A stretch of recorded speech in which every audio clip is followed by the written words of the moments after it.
Bangalore was a little town. I could cycle from Koshi to anywhere, pretty much in Bangalore in 20 minutes. What do you see when you look at Bangalore? We had the best jazz bands in the world. We had the best musicians in the world. The very famous quote that Indians dogs not allowed, on the clubs where people were not allowed. I am the oldest snake charmer of Bangalore. You didn't know that. No, I didn't know. First army loaf was introduced by my grandpa, and so we went to the bakery.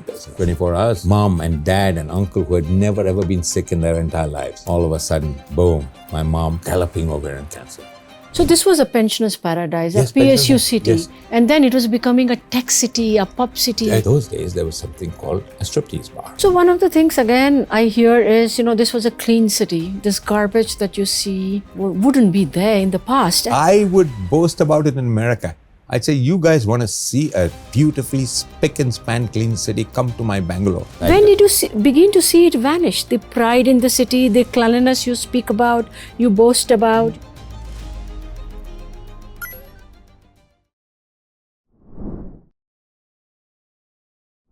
Bengaluru was once a pensioner's paradise.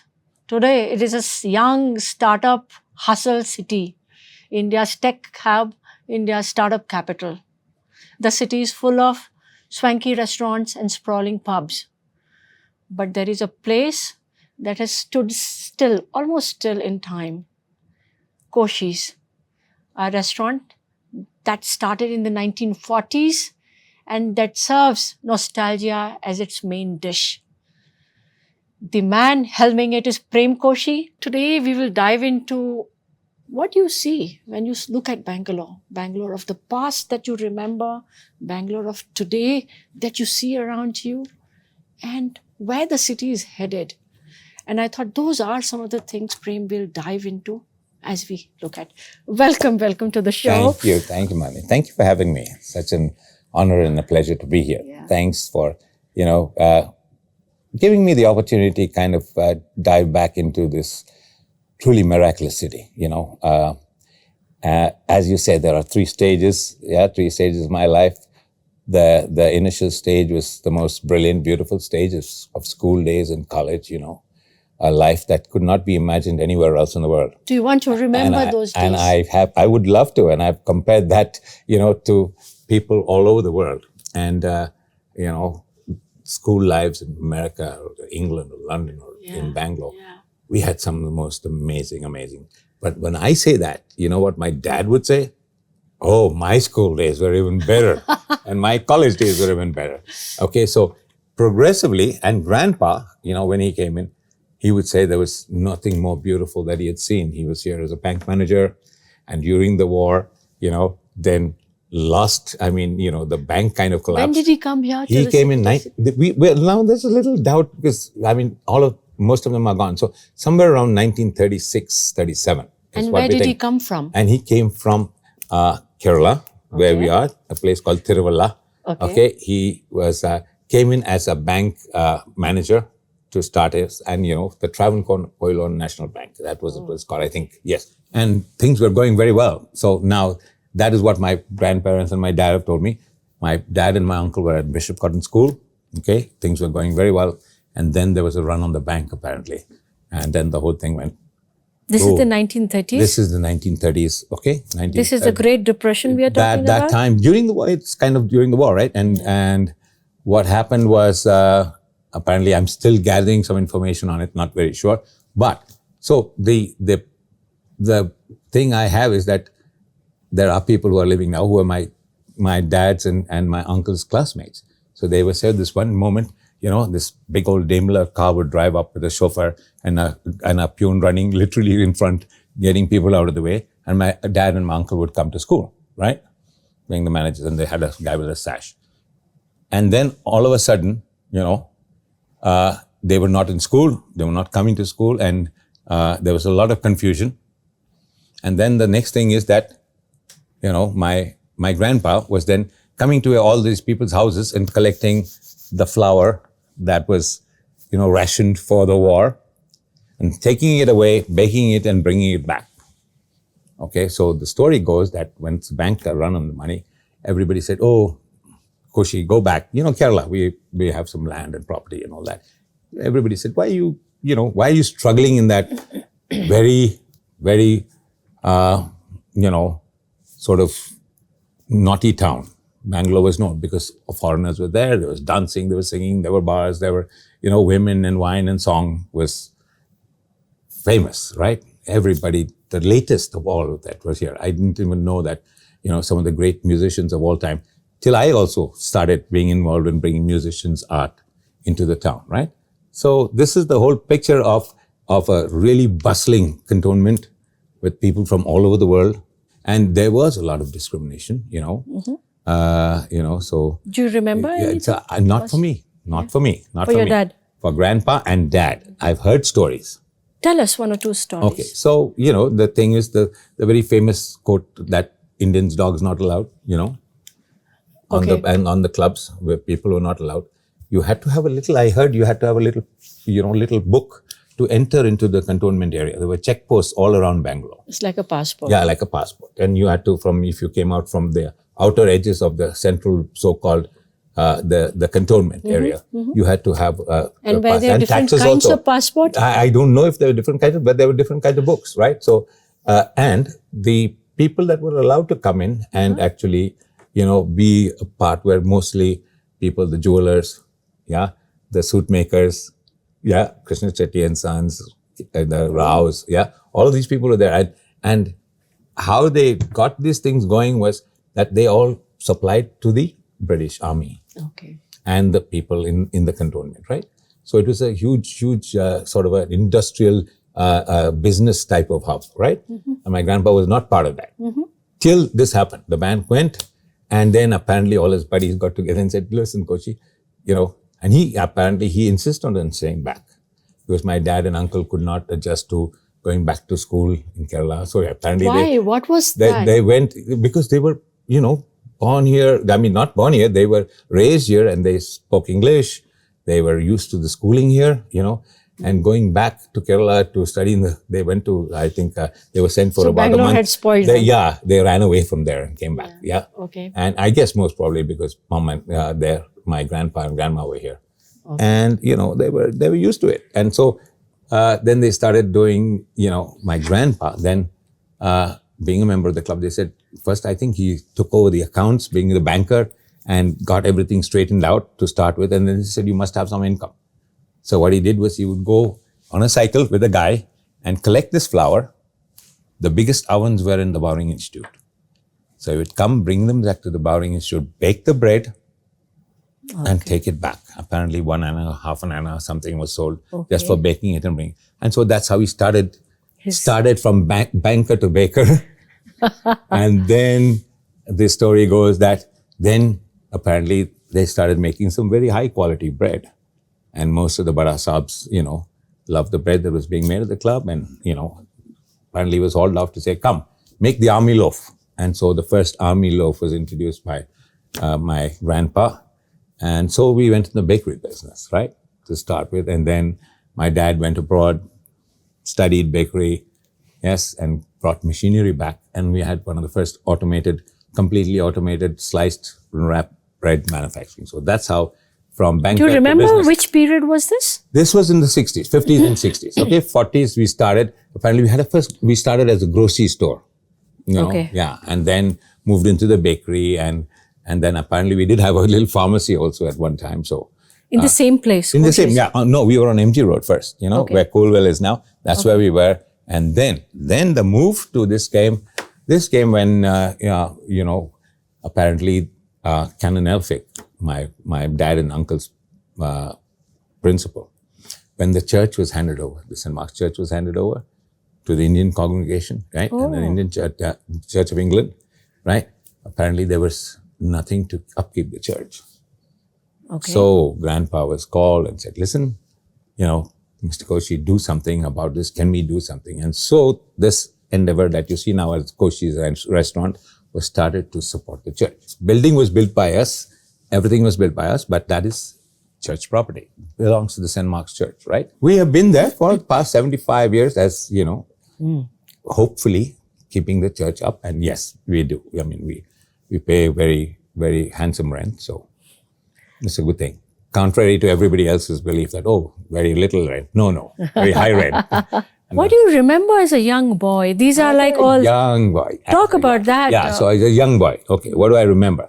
Remember being in this amazing little school called Bishop Cotton Girls' School. So the girls and boys stayed in school together till the 3rd grade. Okay. Yes, so that was the basic, you see, because I think it said somewhere that any human between the ages of 1 and 3, okay, learn about 80% of all that they're going to learn in their entire life.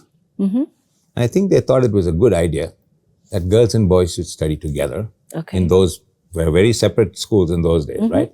But the girls and boys should study together so that they learn how to behave with each other and behave towards each other till the 3rd grade. Okay. And then when you started getting a little naughtier than you're supposed to, then they said, go.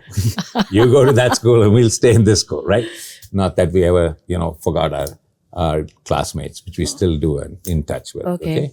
So, so it's a beautiful school. I mean, the most amazing teachers, the most amazing life in school. I mean, I remember we were taught how to sing, to dance, to run, to play, to do everything. And then I learned how to play piano. I learned how to sing. I learned to dance. I learned how to run and do a holistic education. That's what we call it. And what was life outside of school? Where did you live? And so we lived, initially we lived in Benson Town. It's a little house. And then we moved literally opposite Koshi's. You know where the India Garage is today? Yeah. Yeah, the new building that's come right behind there. Okay. Is where we lived in a little cul-de-sac, which was then recently they tried to do the art village. I think you do.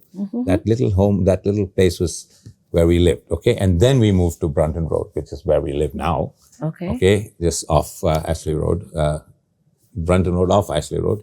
Yeah. So Bangalore was a little town. I could cycle from Koshi's to anywhere.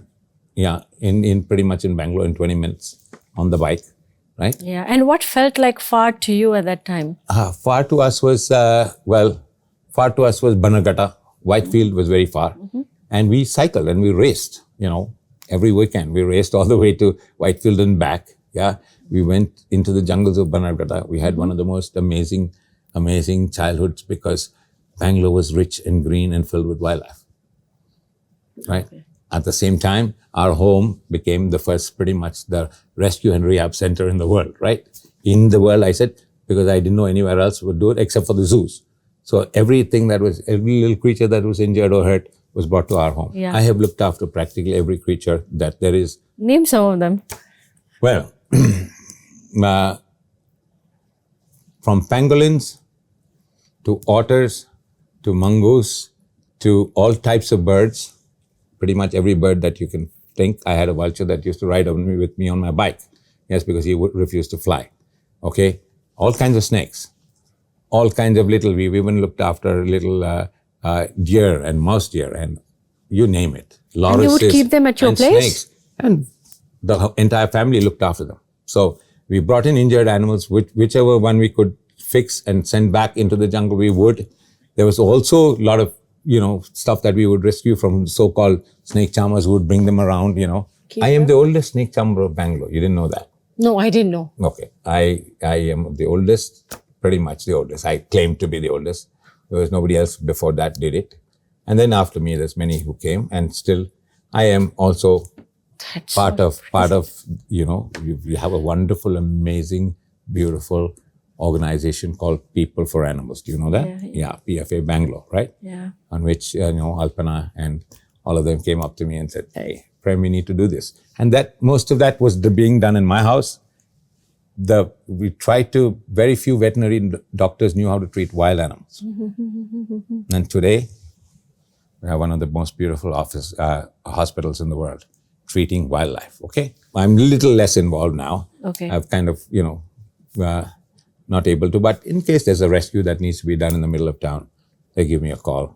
So anything that was sick or hurt, brought to our house, they would say, hey, Koshi zoo ka tagun ho gaye. It's not a zoo, but it was somewhere that we looked after all creatures. And I claim to be the only guy who's been either, bitten or hugged or squeezed by every animal that's possible, right? Including being attacked by a pangolin, the most harmless looking thing. You know what a pangolin is, right? Yeah. Yeah. So I keep telling people, so where is this connect with the animal world? My family come from my mother's dad's side. Okay, so my dad's dad is a city slicker. He was the guy dressed in the pin suit and, the bars and the dancing and the movies and all that good stuff. My mom's father was this guy who lived right in the middle of the jungle, right? Okay. Who had his plantations there. So you've got best of both the worlds. Yeah, Is that what you're saying? Yes, that's the most amazing thing, the miracle of both worlds, right? Yeah. Yeah, and I keep telling people, part of my soul is here and the other part rests in that jungle. I mean, every time I want to just go quiet, I go quiet. I can go into the jungle, the most beautiful rainforest, the remnants of the rainforest in our country is where my grandpa. Which one are you talking about? It's in a Patnamthitta district. It's called a place called Kaleli. It's up. It's a couple of hills down from Sabrimala. Okay. So, right. And that's where my soul lies. You still go there? As often as I can, but hasn't been so, but while we were kids, every summer we spent there. Yeah. Okay. And yeah, I was sort of diagnosed with a funny, rare kind of, illness called jungle fever. Okay, I get it. Yeah, so you had to be taken there to be cured of it. Yeah, everybody, they had to, and even there, they had to, apparently when I was a kid, they had to literally lock the doors and tie me up somewhere. Otherwise, I'd be gone into the jungle. Okay. Yeah. Okay. And that still is the way. As far as the forests are concerned, the jungle is concerned, the animals are concerned. My maternal grandfather was the greatest teacher, the wisest guy I ever knew. Apparently, he didn't go to school very long, compared to this guy, Mr. Prem Koshy. He actually went off and joined the circus. Can you imagine? When he was 8. Your grandpa? My grandpa. And he had to be brought back and then, married off and given a little place and said, this is this is the jungle. You please go ahead and make and he left a beautiful, beautiful estate for us. And, Wow. That's where we lived. Yes. I mean, you've inherited all the genes. Yeah. It's all there. It's all there and deep. Yeah. It's in the soul, right? So, and talk about your young days when you were a young man. And I remember last time when we met, you spoke about your journey in the college as a young man. Yes. Going to the US. Mm-hmm. Let's dive into that part of your life. Yeah. So in school, we did everything. I told you, right? So practically every aspect of anything that we needed to know was available to us. And then we had this great gift of the British Council being on top of us, right? So books were right there, right? And I think because of the amazingly multicultural, multi-layered tapestry of Bangalore, we had the best jazz bands in the world. Yeah. We had the best musicians in the world. Yes, we had. And you're comparing with other parts of the country, is that so? Any part, even other parts of the world. In fact, my uncle sent me tape-recorded Beatles songs from Stuttgart, where the Beatles were performing in a bar. And he'd gone to see. And he'd gone to hear them, and he recorded them, saying, "This is an amazing new sound. Listen to it." Wow. Right. So, just unbelievable. And we had that influx of people coming to perform theater in the 30s and 40s and 50s. In fact, in 1952, I have a little ad saying that Koshi sponsored the play. Yes, but all the players were white people, right? And then my dad became a part of the Bangalore Players and then Little Theatre and so on. So theater was there. It had a very rich cultural life. And there were all the dances, dance halls, great music. My music teacher, Mr. Loomis, was the one who received the script for music from Hollywood. Okay. He would rearrange it, fix up the orchestras all over the country. And when the black and white movies played, they would play the music. Yeah. This is the silent era you're talking about? Yes, the silent era. Yes. And Mr. Loomis lived old enough, long enough to teach me the piano. Yeah. Yeah. And then also, one of our greatest musicians that we have in our town is a guy called Konarak Reddy. Have you ever heard of him? Yeah. He would have performed recently. Yeah, he performed at BIC. Yes. I was there. Kirtana Kumar? Yes. So Cookie is my neighbor. We lived opposite each other. Okay. So my guy would teach me my piano. And Cookie would come and knock him in the head with a pea shooter, right? And then he would run off. Okay. And then Loomis would go and talk to his mom, who was brilliant. Dad were brilliant directors, movie directors, and writers and all that, right? And that's another era that we lived in. It's so beautiful, amazing. We were safe, we were well, we had the best of everything you could dream of it, and it would be here. And was the city kind of very different the than city was other cities that you had experienced? Very closely knit. Everybody knew everybody. Everybody's business was everybody else's business, and ultimately it gets a bit too much for a youngster. Talk who wants about to that. Run away. Anyway, so all through school, it's the most lovely school days. I used to tell people, we used to have, all of us knew everybody. We had parties every weekend. We lived literally in each other's homes. Yeah.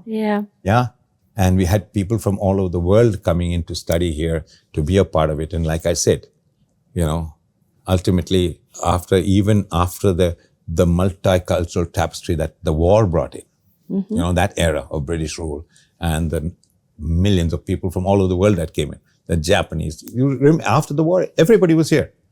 The Germans were here, the Japs were here, everybody. They started the business, HMT, HAL, MICO, BHEL, NGF, all were headed by people from everywhere else in the world, right? Yeah. And so they brought their culture with them.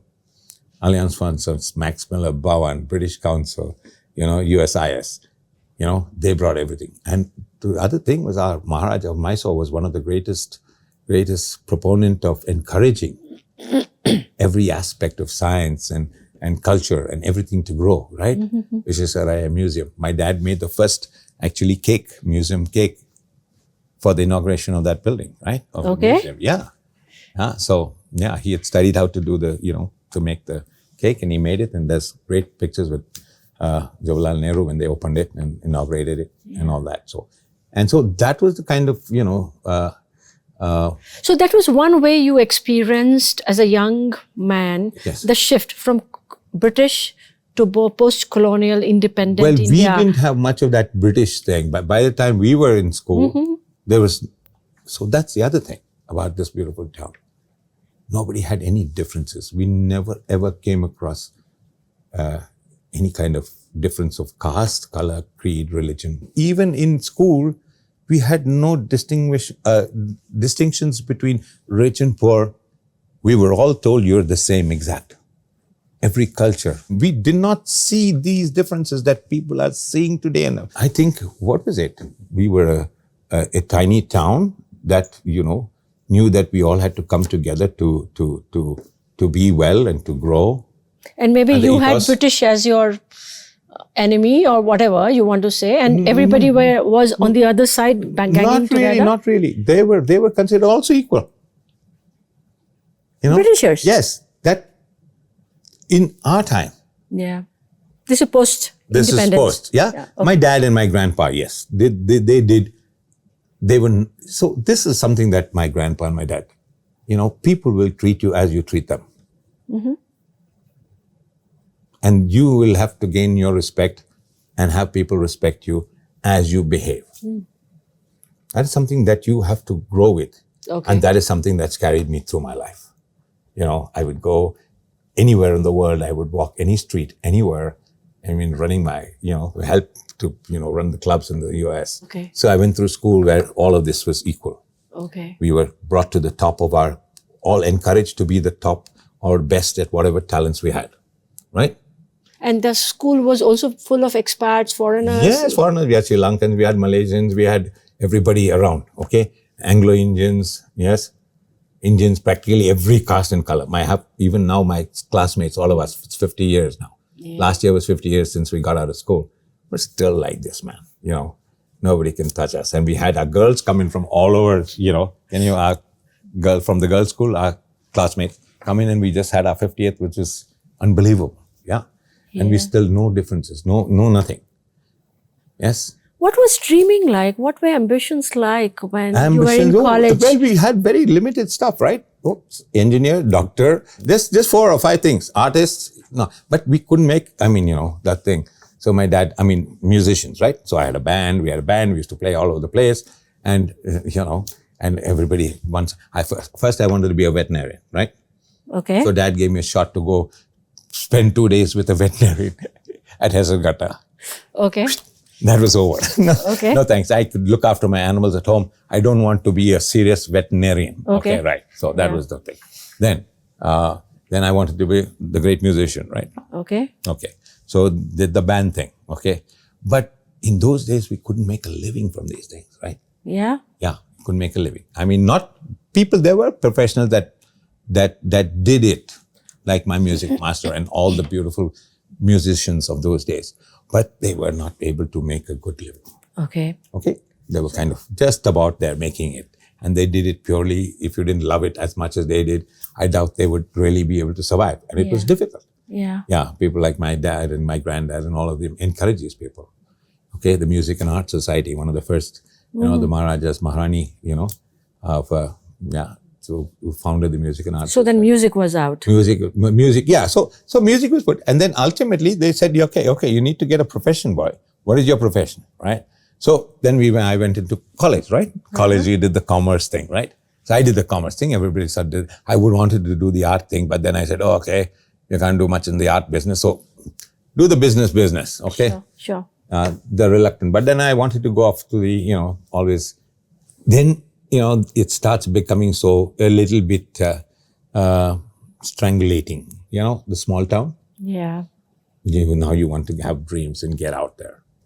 Go see whether the grass is greener on the other side, which is natural in any. All young people think about it. At any level. Absolutely. You want to experiment. After generation. Yes. Yes. So that is the human nature, right? Yeah.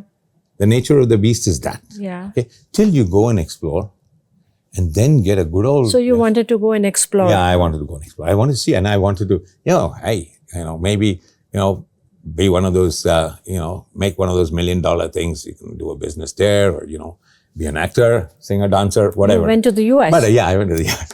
But I went to learn how to bake. How to? To the bakery school, the American Institute of Baking. Which city did you go to? It's a little city called Manhattan, Kansas.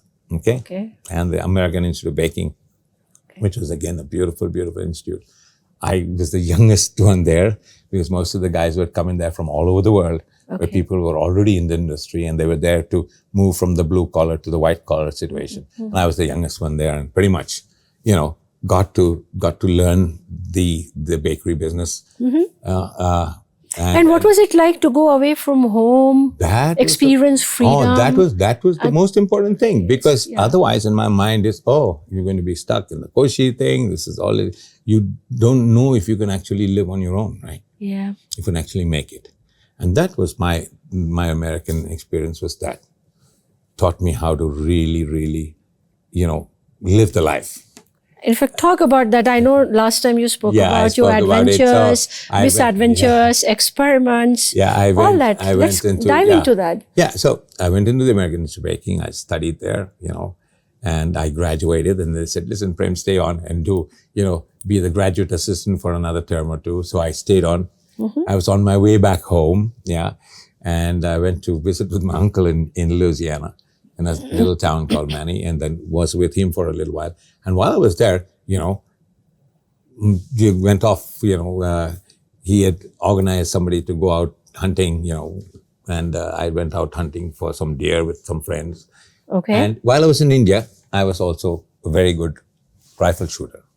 Okay. So I was at, 9th Karnataka NCC. This is one of the other things we did, right? I was also, college, president, vice president, made the first cultural team, went up to BITS Pilani. Nobody could touch us. We would beat everybody from BITS down to REC Trichy. Christ College was the champions in those 5 years. You studied at Christ College? Yes, I studied at Christ College. That was another wonderful experience. Okay. Yeah, and so anyway, went to America, did the bakery science, then came down to, then the shooting. In the meantime, went into trying to help with the clubs, and then started being one of the first certified guys to, get a certification to be a part of the clubs. In the US? In the US, yes. Okay. And and I was getting pretty good at it, and I was supposed to get up somewhere in that, top level, trying to get to the Seoul Olympics, etc., etc. When you have a city that is bustling with practically every aspect of every aspect of every adventure or entertainment that is available in the world. Yeah. Okay? During the war. Everybody from every corner of the world brought it into Bangalore. Yeah. Yeah. the good and the bad.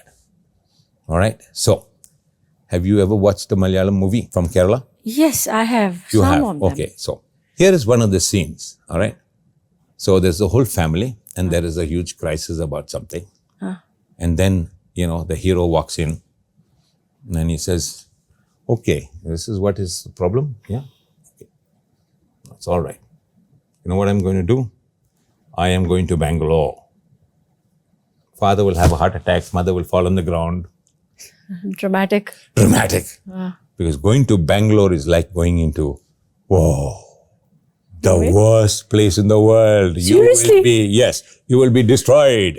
Okay. Yeah, because in those days also, to bring to mind what my poor granddad was accused of, he said, the bank has gone, now he should come back to Kerala. No, what is he doing there? You know what he's doing there? He is running one tea shop.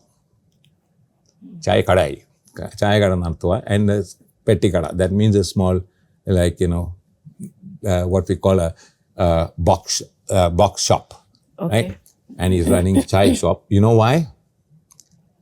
Because he has got so used to, going to the club every evening. All the vices. And dancing, his entire family. Can you imagine? The entire family goes to the club and they play music. And even that poor wife of his, it makes them all dance and they drink and they enjoy. Okay. So that's the... Okay. I don't know how my Malus might beat me up for this, but hey. Okay. This was the reality. Yes, so it was the big bad city. Yeah. Quote unquote. Yeah. And did bad things happen? Yes, they did. Some really bad things happened. Okay? Like what? Yes, like what? Like the debaucherous side of society was also part of that came in with the soldiers, right? Mm-hmm. They bought that, total over the top. We were always considered in the country the most hip and happening. Most happening and hip, and also one of the best behaved anywhere in the country that I went, or even abroad. If they said you were from Bangalore, you were given a lot of respect. Okay. Yeah. So you were talking about your journey. Yeah. So, America, then to the thing, right? And then the clubs, and then again, going over the top. So this is, Describe going over the top. What was it like for a young man to experience Bangalore with its full freedom and richness? And all that. And then what did it do to you? Guess what it does? Yeah. Okay, it does take you to the quest to get bigger and better. Yeah. So I grew up pushing the envelope. If you wanted to be the best, be the best. Yeah. Which year did you leave for the US? I left for the US in 1979, 80. And when did you come back? I back about 85, 86, so that 5-6 years, yeah. Had Koshi's changed in the time that you were away? No, we hadn't changed. We were still the same. What was Koshi's like at that time? Koshi's like was the way it started and the way I left it. So not just a bakery, it had turned into a restaurant, a club, the restaurant and all had turned even before I left. Yeah, correct. In fact, 2 restaurants. There was one on Brigade Road, one on St. Mark's Road. Yes, the department store. It was just the same. The bakery, yes, all of that same things, right? Okay. And now my dad and my uncle were there. They were already, kept it running. Yeah. My brother joined them, yeah. And I came back. And sure, I joined the business before I left. Okay, as soon as I turned 18, I joined the business as director. So I came back and just stepped right into it, pretty much. Mm-hmm. But now where? The perfect place, Bangalore. It's a relaxed city. All my buddies would get together. And we had, in those days, Bangalore was 3 or 4 parties, 5 parties a day. Through the day, all through college, we had day parties, Okay. Everybody, some college somewhere, somebody's house, we had parties, right? So it was a party city, right? And music. And I remember, and then, I'd be at the club, everybody wanted to hear my American stories, and I'd love to tell the stories. Anyway, I was always a hero in Bangalore, Okay. This dude did jumping off Nandi Hills, trying to make a hang glider, 1975. Oh, really? Yeah. Adventure was a top, okay. So everything, racing, bike racing, car racing, motorcycle racing, everything, you name it, we did it, right? There was nothing we didn't do, okay? Sailing, scuba diving, you name it in those days. Can you imagine? And where would you go sailing, scuba diving? We had one of the most beautiful sailing clubs of India at the Hazelgutter Lake. It was a brilliant lake to to really go and sail and surfing, windsurfing, sailing, everything was done there. Yes, wow. I was not a very active member of that. I was a member of the Rifle Association. I shot better, but all my friends were skiers and Got it. water skiers and sailors, and then boom, I think about 4 years into that, all of a sudden my uncle got sick. Okay. The first case of cancer in our families. Okay. Then my dad said he wouldn't wait around and watch his brother die. And he just didn't wake up one morning. He told my mom, listen, hey, tell the boys, one of them come get the keys, get on with business. And he'd been telling me on the Saturday before that, he says, listen, I'm not waiting around to watch. And I said, Dad, don't talk like this, man. Come on. Uncle's going to be recovering. He said, no, I'm not. I'm done. Okay, I'm going. And he just did. He went to the bathroom, came down, lay down, told my mom, call the boys, tell one of them, come take the keys. She went to make tea and then found out he was not snoring. He was gone. Boom, just like that. And uncle, who was getting better, got worse. And then 40 days after my dad died, one day I had 40 days at the service, I looked at my mom's feet and said, why are your feet so swollen? She says, oh, it's people coming constantly. There are people in the house constantly. I'm standing and sitting and walking. I don't get any rest. I need to rest and put on my feet. Luckily, can you imagine, a dear doctor friend of ours was standing next to her. Dr. Leelapai looked and said, Prem, that doesn't look good. Get her blood tested tomorrow. I want you to take her to this place and see what's happening. Within 24 hours, mom and dad and uncle who had never ever been sick in their entire lives, all of a sudden, boom, my mom galloping ovarian cancer.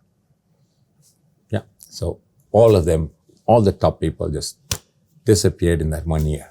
It was crazy, man. And that's when me and my brother, oh craps, we left, right? What do we do? Well, we get into it. And the beautiful thing about this business that it's built in such a way that every one of my employees, even the older guys especially, one of the guys actually quote from him and said, this business will go on. I will keep on coming. I said, listen, you need to retire, man. You're 75 years old. Your kids are great army generals and one is a doctor here and they're all great people. Why are you coming here? And he says, you know what? Me and your grandfather have an agreement. Whichever one of us survives, we'll run the place. We'll keep an eye on your family. Okay. So I'm here and I'm going to keep a watch on you and your brother. You will run the business as we see it going. And they did for years after that. I'm going to switch track, Prem, and sort of look at your journey. We have a good view. This 85 to 95 was also a very formative year where city was in transition. Yes. And Texas Instrument came in 1985. Infosys came here. Nandan, I want you to talk about the early signs of, you are hearing about tech. You are hearing about things you have never heard in the context of Bangalore at that time. Do you remember those first times that you began to hear about I started hearing about these little things because all of it was being done in this little Koshi space. Talk about it. What was happening? I mean, where do you want me to start, When was the first time you got to know Nandan, etc.? Nandan, I knew, as soon as I got back. So I'm in the theatre world, right? Yeah. So we're all in the same, go around in the same thing. Got it. Plus the British Council libraries on top. Yeah. Okay. So all the top intellects are there. They're down. They're all discussing. Girish Karnad, Maya Tatani, all these people are there. Okay. They're all discussing. Ram Guha. Okay. Nandan Elkani. Okay. Okay. Mr. Shibulal. All these people are in this space. This is in where Koshi. At Koshi. At Koshi. Okay. And what were they doing all the real there? estate. They're discussing these things. Ideas were flowing. We should do this. We should do that. Bangalore should do this. Bangalore should do that. Okay? And including Infosys, startup, all that. Everybody. Mr. Malia, senior, was at Koshi's between those two pillars every day from 11 o'clock to 1 o'clock. Okay. That's where he did all his planning and his businesses. Okay. Vijay used to wait. What were you hearing and how those things that you were hearing was changing? So then we started seeing these small things happening. These people were there discussing these things, going global. Yeah. All of a sudden, let's do this software. I'd experienced the first computers in the US, the first computers. Yeah. Big old, huge rooms full of stuff. Yeah. And I especially got out of it because I knew I would get obsessively compulsive. Okay. I would So have. 85, 86 was the time you first began to hear about computer software? Software there. I mean, in fact, when the first computers came to Bangalore, okay, that was the first, okay. So I was invited. Coffee days first thing. So that sweet man invited me to his opening. He said, Prem, you have to inaugurate. This is the 90s, right? Yeah, this is the 90s. Yeah. You have to inaugurate. Come, sit. Yeah. Okay. And we sat, and there was this young lady standing behind me, put a cup of coffee in front of me, and he talked to me, about running coffee, Koshi's coffee. He thought it was the best coffee in the world. So he wanted me to share ideas. How do I create a space where people come and sit? I said, I don't create it. People created this space, right? Yeah. And he wanted to sort of have that comfort level or try to get people to do the same thing. And you know that most of the other guys like today's Sri and Sadhguru and all are Bangalore. Sadhguru is an old biker from Bangalore. No? Yeah. So all of that. So that level of consciousness and the matter part of consciousness, right? In the intellectual, the software, the and all that coming together and then blossoming in this little fertile garden city. It's like planting a seed. Everybody's intention was made true in this garden. So this was a pensioner's paradise, a PSU city. Yes. And then it was becoming a tech city, a pub city. A tech city. How were you experiencing? My first buddy ran the first pub. No, my classmate, Ramesh Sadbani and Ashok Sadbani, the boys. Okay. And they wanted, but their whole thing was like Koshi's. It has to be like Koshi. What do you do? And they would come and sit and I would talk. And we would discuss this. And then the first pubs came up, and then the first the clubs started coming up, all kind of stuff happening. But this very fact that anything from anywhere in the world could actually come and thrive in this town, bloom in this town, like this garden city, that you planted a seed. Anybody's seed could be planted, and it could be real. And that is something I teach today also. Yeah. So two things were happening, Prem. One was this slow, steady pickup of people, migrant workers from across the country and even the world coming into Bangalore. And it started rising from the 80s onwards till now. Yeah. And how were you experiencing? That's one part. And the second part is, this was a slow city. This was a quiet, what you spoke about, the one house town. So everybody knew everybody. Yeah, and how that was changing with migrant workers. So when I was in school and college, and school, basically school, college we were not. So, but in school, I used to work with my grandpa. Christmas time, he would get us to go and sell cakes, no? Excuse me, sir, will you buy a cake? Will you like this cake? Yeah, it is really good. And then we worked for Close Up and we did Maggi noodles. Yeah, we worked as salespeople, going to the, different places and trying to push all of this stuff. We did it for a little pocket money on the side. Yeah. Right? And then we would sit on the front of Koshi's. Now you know where those little steps are? We would sit there. And then we would bet as to which car would come next. Oh. So cycles are common. Jet cars will come and bullock carts will come. Okay. Then taxis will come. Then either Ambassador, Fiat or Herald. Yeah. And then if foreign car comes, you get 5 points. So big betting and all that good stuff. Oh my God. Okay. And then if I work down, for so many hours, just hanging around, seeing that things were clean, plates were clean, this and then I got library tab to go up. It's the British Council, right? Okay. So that was the kind of exchange that happened. And that main part of why Koshi's became this hub was the intellects from everywhere came to that library. That was the British Council Library. The British Council Library. Yeah. That was the source. And from there they came down. To have coffee here. To have coffee and big discussions. Okay. And everybody from every part of the universe was coming. We were the first people in the Lonely Planet.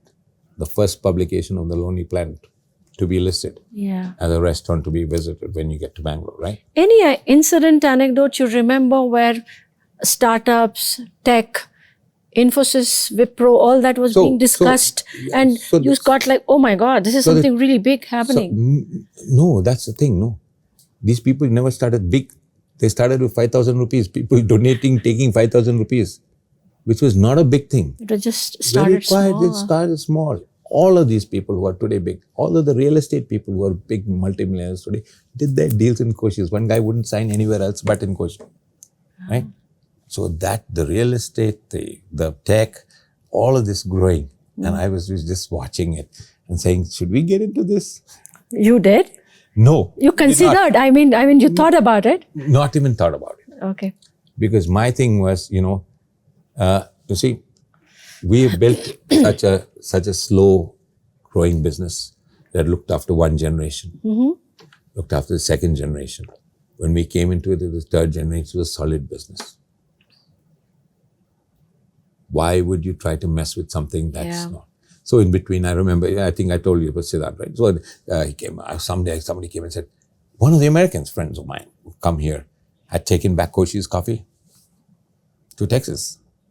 And he spoke to somebody at Starbucks. And they said, we want this coffee, man. We want to sell it in Starbucks in America. And so I went around looking for all of this. But then things were different. Rules were different, right? Yeah. I tried to get everybody together. I did so much of legwork. Every single day we'd have 4 plans that came up. Yeah. And by the end of it, who knew what plan where? Okay. So this sort of thing. But was your thank God. clientele changing from these people, Guha, Nandan, many other people? So the So how was clientele it in changing? Bangalore is, if you came into Bangalore in the old days, the first thing you said was, take me to Koshi's. Correct. So everybody came, landed up in Koshi's, bags and all. And then they did their research, where to go. Can we stay at the West End? Can we stay at the Shilton? Can we stay here, there? Talk to people. And everybody's told this. Okay. We were also told that Koshi's was at one time the biggest clandestine secret service gathering of the entire world was happening at Koshi. Oh, okay. Okay. Yeah. Then we had what? What was the first thing that actually perked up? The first thing we had was the pagers that came. Remember? Which one? The Pagers. Correct. And we were thinking, oh, Nokia, big company, right? And it was, and the thing was that we actually started getting cable TV was the big thing. Yeah. Oh man, we got cable TV. My poor dad used to get thrilled with Bold and Beautiful, right? Yeah. Yeah. Yeah. And then the cars started coming in, right? 90s you're talking Otherwise, about. otherwise the Contessa. From the, so all of a sudden we had something that looked like a foreign car, right? So new wealth was coming New into was the city. coming in, Yeah. and people were bringing it in, and more people were coming in, right? Yeah. Because listen, we are the hub of the Indian Institute of Science. Yeah. So many engineering colleges which came up Forget in the the 90s. engineering colleges. What about MICO? What about NGF? What about HMT? ISRO.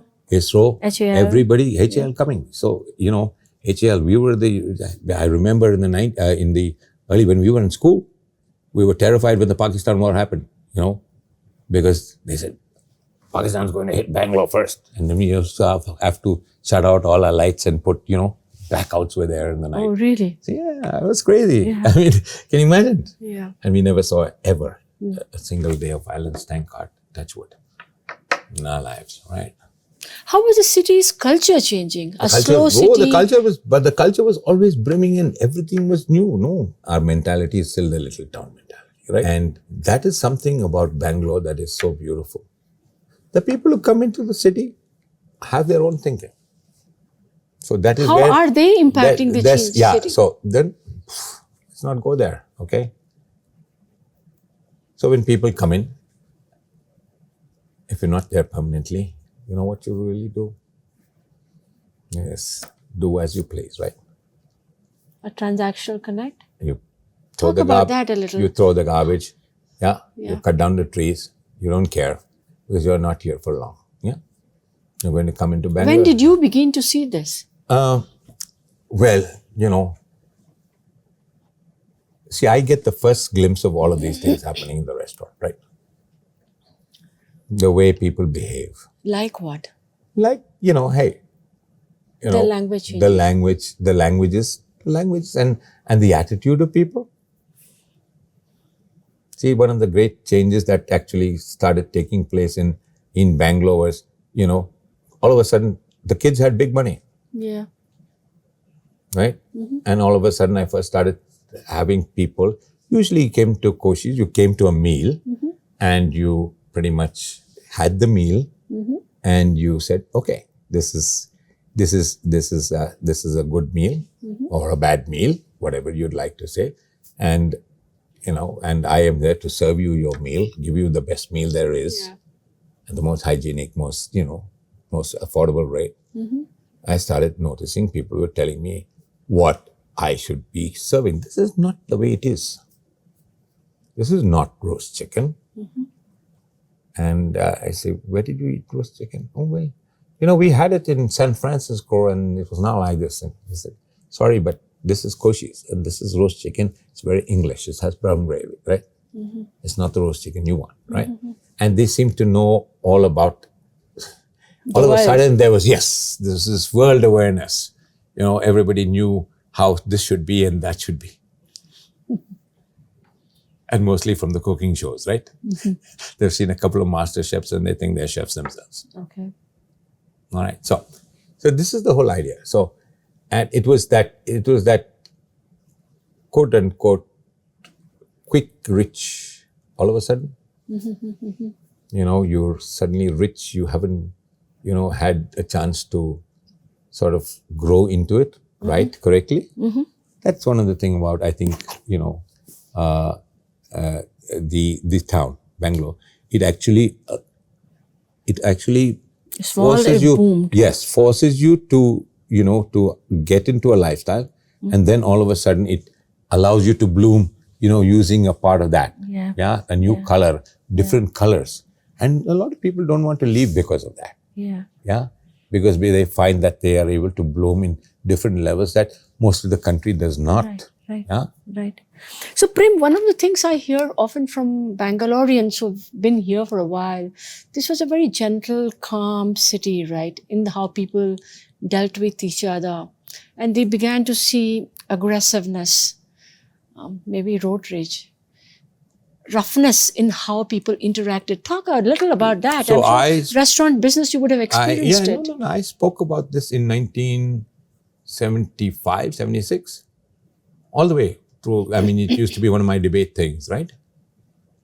Talking about something very simple that again goes back to Mother Nature. Where I see the destruction, I started seeing the destruction again with the quarrying and that time of the big quarries, the marble rush, right? And then I started seeing the destruction and this in 1975, 76, PUC in first degree. And the point is that we think that we have authority to do as we please, which leads us, if you have enough money, if you have enough, enough of your basic Maslow's theory of hierarchy, yes, you think that self-actualization becomes self-destruct. Where, again, back to my first sentence, self will run riot. So one of the things, again, I hear is, this was a clean city. This garbage that you see wouldn't be there in the past. I would boast about it in America. I'd say, you guys want to see a beautifully spick and span clean city, come to my Bangalore. Okay, and my reasoning was that also, even if there was garbage, guess what?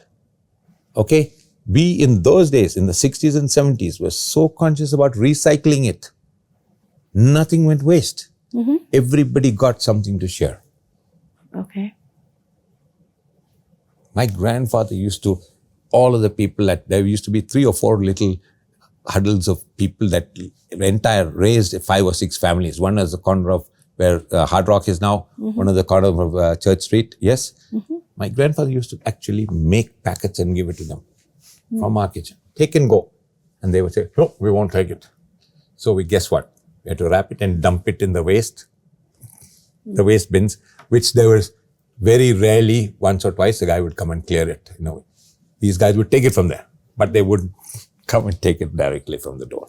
They said, I'm a pichakarella, sir. We are not beggars. So that was the pride, even all the way down.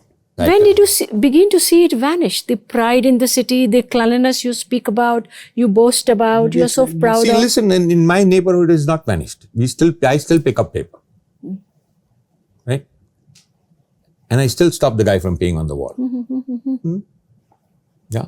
And there are now, it's multiplied. Hundreds of people all over Bangalore have become so conscious. Not just about being clean or in nature and fixing things. So it was so beautiful. It was unbelievable. And I believe we are still in our diaper stage. We are still in our Diaper stage. diaper stage. Explain that. I didn't understand. Why are we still in diaper stage? Yeah. We as a city? Yes, as a city. How many places do you have to go to hold your nose? There's poop all over the place, right? And we are still getting our little pipes ready. We're getting there. We will get there, okay? And hopefully we have big cities like Bombay's and New York's and all of that to take example from. And we have the tech. We have people who have traveled, kids who have traveled, who have gone there, who want to come in here. Hopefully will come in here and learn from the experiences they've had. So what I'm hearing from you, the city is a city in transition, amidst rapid 100%. growth. We'll get there and things will settle down. We can get there. Because I think even today, not just from to each other, but from under the earth, from the mother, okay? The vibe that comes out in Bangalore, you get, is amazing. Not found anywhere else in the world. And that's why, look, people from all over, what What are some of the things, Prem, when you step out today, yeah. in today's world, and you think, oh, wow, this is so different. Oh my God, no, this is so different. So what are 3-4 things in ways you think today's Bangalore is very different from the Bangalores of the 70s and 80s? Okay, so in the 60s, 40s, 50s and 60s, there was Koshi's, Church Street, Yeah, Continental, yeah, which was a Chinese restaurant, but during the war, they named it Continental so that it didn't have. yeah, The Chinese had a brilliant population here. yeah. Were all together, everybody left. Okay? Today, there's Koshi's. Okay? And there are 200 restaurants all around me. 200. Wow. And all kinds? All kinds. Japanese, Korean. That Japanese and Korean is my wish. I didn't want to go all the way down to Residency Road. You engineered it, huh? No. That's I promise you. It's in my mind. I would say, listen, man, it's beautiful, yes. So where Shobha is where our petrol pump was, right? Yeah. So there itself, there's... Yeah. Now, what is it? What is the cuisine you cannot find in Bangalore? Okay, that's an interesting shift you see, that from 1-2 restaurant Chinese to this 200 plus. 200 plus Fantastic. restaurants are fantastic, okay? Yeah. And, right. And if you go to down Church Street today, yeah? In the old days, the Dadas would walk up Brigade Road, come down MG Road, come to Koshi's at the corner, look at Koshi's, and then go back to the Koshi's where it was on Brigade Road.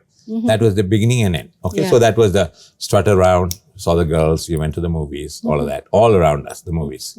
Okay, right? And today, it's this, not just one or two, we were 10 or 11 at the most. Now there's 300, 400 kids walking around doing the same thing, playing music, doing theater on the sidewalk. It's amazing. It's beautiful. Let's talk about music, something very close to your Yes, heart. yes, ma'am. One of the things that we hear about is the music scene, the vibrant, the live Amazing music. performances, Yes, clubs, yes, all yes, that. everything. Yeah. From 2010 onwards, things have been changing. Clubs have been shutting down. Music scene isn't the way it used to be. Okay. Through your eyes, I want to understand what has happened What to the music happened? scene. Yes, what and happened? where are we today? What happened in the music? So, what about the talent? Let me talk about the talent that in my time. So, I did the first musical play here in 1975. Okay. Jesus Christ Superstar. Big, huge musical. Done that way. We did nearly 80, 90 shows in Bangalore. We did shows in Bombay. We did shows everywhere. First time a full musical, blown musical was done. Actors, singers, dancers, live music, everything just like on Broadway. Okay. It was paid for? Pardon? People paid to attend it? Of course, people paid for that. They paid 200 rupees, which was a big money. Oh, wow. Okay, 200 rupees is big money. Okay. Yeah. At Ravinda Kalakshetra is where we did, right? And from that point, okay, to the play that's going now is Amadeus. Yeah. Okay. Arjun used to come in and do some Arjun amazing plays. Sanjani. Arjun Sanjani. Sunny's. And yeah, and we were all actors of Arjun's. Okay. And he did some of the best plays. Yeah. But BLT, Arundhati Raja, yes, All of them had their theatre. Look how much theatre has grown in Bangalore. Yeah, yeah. And for the past 28 years, we've been doing a musical every year, Okay. a Broadway production every year. Okay. So last year we did We Will Rock You, Freddie Mercury's play from Okay. Broadway, Okay. yeah, under the Cause Foundation. And today, my college, Christ, Yeah. I think on this campus, there are 4 or 5 campuses around. There are nearly 30,000 kids. But one of the most amazing catering colleges, catering things, one of the most brilliant music departments, one of the most brilliant theatre departments, right? And the variety of subjects that are offered to these kids is unbelievable. Yeah. Yeah. And so that itself, you can see that huge shift where we had commerce, arts, and science. People are coming from abroad to study here. Yeah. So then what happened to the music? So all of us would love to perform. There were performances at the park, everywhere. And Bangalore had a lot of musical programs in the restaurants. Yeah. We had the first jazz band in the At country. Koshi's, huh? Koshi's in the Jewel Box, right? Yeah. When did Freddie it begin? Hitchcock, that of 1962. Does it continue? No, it doesn't. When did it stop? It stopped in the 70s. Okay? Okay. 70s it stopped because, and 70s it not, 70s we stopped because all of a sudden we found that, that Freddie, of course, the guy who was the main band guy, he passed away and we couldn't find musicians. Okay. Okay, except the young ones who are playing what my dad would say is pure noise. Okay. Pure noise. What is this noise you're making, Prem? And in those days, there was something called a striptease bar. This is 70s, 80s? Yes, 80s? yes. Okay. There were a couple of places that were called cabarets. Yeah. Yeah. So that was the a biggest no-no. one? Which was the biggest one? Yeah. So there was 3 aces, there was Bosco's, and there was a couple of them in the city. Okay. All right. And there was striptease. Yeah. And Women when came did and stripped. And it was very decently done, very, very nicely done. Most of the time, yes, in Bombay, everywhere. When did the shut down? So they shut down somewhere when somebody thought it was pretty perverse. Around 2009, 10? I think so. By the time I left, it was just kind of fading out. 80s. 80s. So I think that shut down in the 80s. And then there was this shift where this thing happened, where the live band business happened. That is an export from Bombay. It came. It came. Yeah. Yes, you remember that? Yeah. Girls started singing and girls started dancing, and they had these young girls. Dance bars, they were called. They're dance bars, yeah. Yeah. And people started throwing money, and the Yeah. whole thing got completely. Yeah. In the 90s, I'm told they came, Yeah. right? And I mean, 80s, the late 80s 80s, and 90s, yeah. it started. It was Yeah. starting to come into the 90s. Yeah. And then they just, what they did was they blanketed it with the law. Okay. They said you can't have women singing, or you can't have bands playing where they were serving food or alcohol. Oh, okay.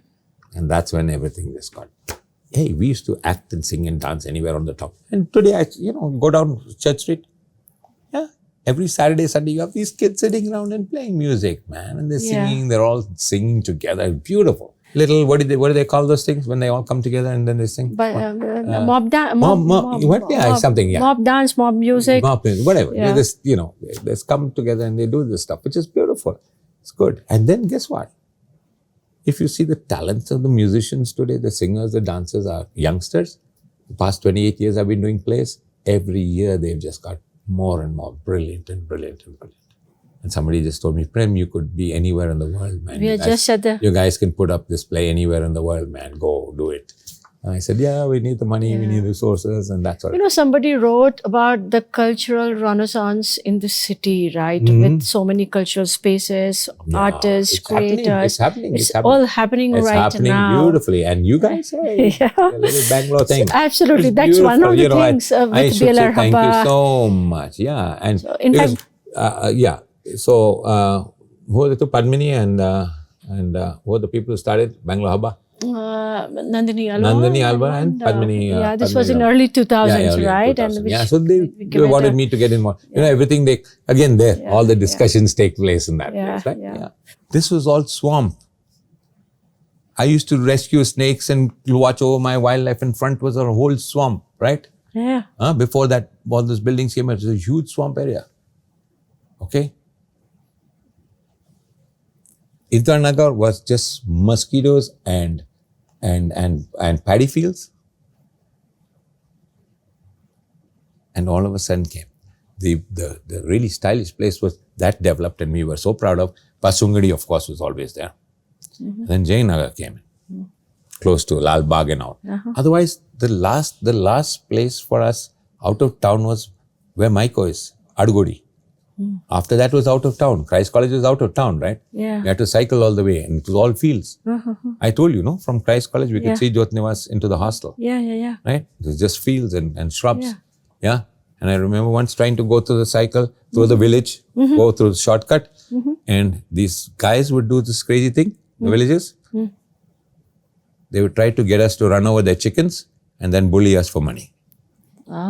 So as a proud Bangalorean that you've been here, what are some of the things that you think you miss about that era and that you wish the city gets it back? So you don't wish that you get it back, you keep what you have. So talk about that. Yeah. That's you know. So this is grandfather's the bottom line of what is this endeavor that we are in. Number one, I was told from when I was young that we are in the service of humanity. Whatever you do for not just yourself, but for everybody around you. The oneness of all. And the most important thing by both my grandfathers, right, is what? The basic need of survival is what do you do? What is it that we do when we are born? What is the first thing you do? You cry. You give out the carbon dioxide. And then Mother Nature gives you back the precious oxygen you breathe. Right? You go to Mama, you take 98% pure protein, build your muscles, build your body, and then give it back to Mother Earth with 98% bacteria. I call it Prem's R and R theory. The second R is very simple. By the time you get 12 to 13, you want to pull the tiger's tail, right? Or catch a snake, like Prem does. The chances that they might bite you and you be off, you're pretty good. So before you leave and get too much of trouble, leave a substitute. So the second R is reproduction. Okay, very simple. When people ask me, what's the purpose of humanity? Here it is. Reproduce. Okay. While you're doing both of these things very efficiently, then we have all of this. What is this we're doing? What is this? What is this beautiful cup of coffee? What is you and me? And what is this stuff that we do with our minds? Recreation. Keeping ourselves entertained, keeping ourselves satisfied, finding the most thrilling things to do. Once you're done with that, you have the fourth R, which I call, you then give it up. Become recycled. Relinquish. Relinquish, give it back. Okay? And now I'm working on the fifth one. You know what that is? What is? Reincarnation. My friend Dr. Pasricha from Nimans is an authority. 20 years ago, she had 3,000 cases of scientifically verified reincarnation cases. She came and spoke to us about it, and Koshi is in our little place. Okay. And today, they're all running after her for it because every great university has put a chair in for near-death experiences thing. So this is it. This is the basic thing. If you keep to these rules, do what you're supposed to do well. Symbiotic. If anything wants to go on forever, what you need to be. It needs to be symbiotic, right? Can we talk about Koshis as we kind of wind down? Yeah. So much change that is happening around Yes, you. ma'am. Do you have this temptation to change? Do you feel the pressure to change rather, not temptation? Not to feel it. The pressure to change has been on forever and ever and ever. Okay.